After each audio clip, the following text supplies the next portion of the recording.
A new Scooby-Doo movie has dropped, so let's check it out. Trick or Treat Scooby-Doo, not the first title I've come up with, but nonetheless is the newest entry into the ever-growing Scooby-Doo catalog. There's something about the nostalgic movies that have been released over the last few decades that definitely still hold up to be great films. I remember loving Zombie Island for an action-packed movie with subpar mystery elements, but had extremely eerie characters and settings, and had an amazing soundtrack. But a decent amount of modern-day Scooby-Doo has drifted away from being a primarily Halloween season franchise. The last Scooby-Doo movie I watched was Scoob, which, for those who remember, wasn't entirely based on Halloween, as are several other movies and series in this franchise. Heck, even the new series being developed on HBO Max, Velma, isn't even going to be including the main characters and elements that we all grew up loving Scooby-Doo for. Trick or Treat Scooby-Doo was directed by Audie Harrison, who worked on Uncle Grandpa, and Daniel McClellan. I'm glad to say that the entire cast of the gang is voice acted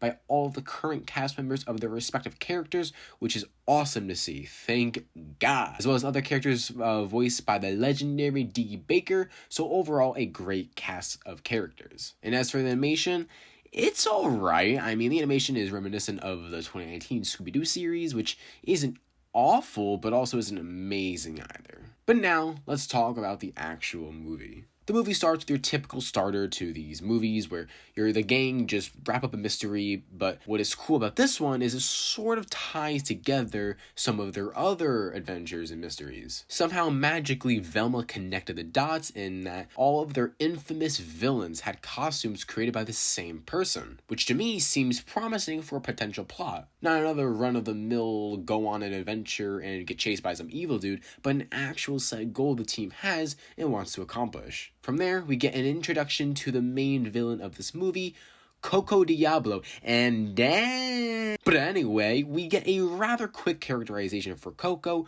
who makes Halloween costumes each year and secretly comes up with these expensive costumes for these guys to take out the gang. But a good old plot twist, something not even I was expecting, was that the gang cracked the code, figured out Coco has been making them go on these dangerous adventures for years now, but Velma instantly crushes on this girl when they catch her and send her off to jail. Now, I'm not one to judge, but I see you, Velma, I dang see you, girl. This movie definitely wants to please the audience who have been watching Scooby-Doo for their entire childhood, but also touches on some new elements that are sort of needed for movies like this to thrive. As such, the movie follows the plot of the gang partially regretting locking up Coco, as their job has become rather stale. As Halloween comes around, the gang try to advertise themselves at a fair, get attacked by a ghost, the mystery machine motherfucking blows up, it gets demolished, and instead of dealing with the ghost to keep citizens potentially safe, they go to meet with Coco in prison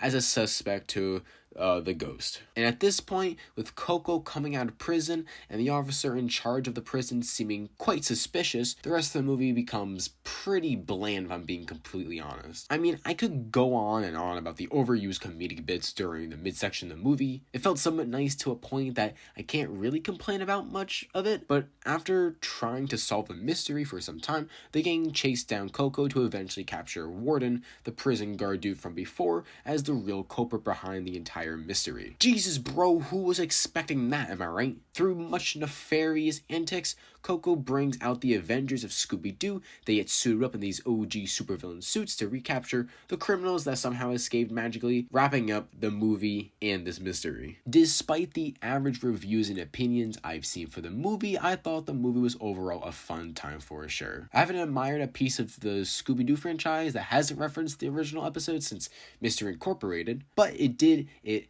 nicely. It didn't feel like the movie ruined an opportunity to reflect on the past. Moving on, I'm known for my non-dry humor, of course, but I did enjoy some of the comedy this movie had. It was a decent amount of corny stuff that won't hit the bill for everyone, but for a simple and goofy comedy film, there was some nicely inserted bits, I'm not gonna lie. And finally, the music selection was nice as well. I like the movie choices they made, I just kinda wish the music would play during actually entertaining scenes. And that'll lead me into my main gripe of the movie, and that is the animation and pacing. I'm gonna say it, but the animation is really, really cheap. I'm fine with your straightforward character models, especially for movies with a known legacy behind them, but the animation did not cut it for me. Many scenes felt added just for the sake of time and only ruined the pacing of the story, if I'm gonna be honest. I understand that timing is important to land a good joke, but some of the extensions of that just didn't hit correctly in the writing aspect. Some scenes just could have used more effort,